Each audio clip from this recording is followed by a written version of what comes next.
নমস্কাৰ আজি পবিত্ৰ ঈদুল ফিতৰ ঈদৰ এই পবিত্ৰ ক্ষণত ৰাজ্যৰ সকলো ইছলাম ধৰ্মী লোকৰ লগতে অসমবাসীলৈ আন্তৰিক শুভেচ্ছা জ্ঞাপন কৰিছোঁ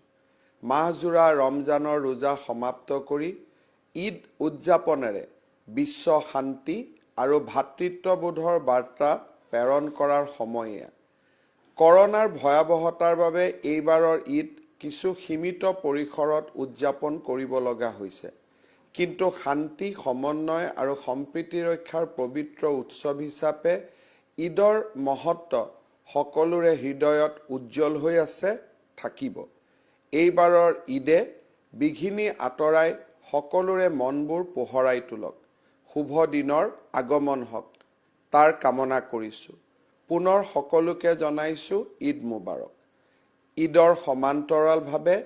আজি হিন্দু সমাজেও পৰশুৰাম জয়ন্তী আৰু অক্ষয় তৃতীয়া উৎসৱ পালন কৰিছে মই সমূহ সনাতন ধৰ্মী ৰাইজলৈও এই দুইটা উৎসৱৰ শুভকামনা জনাইছোঁ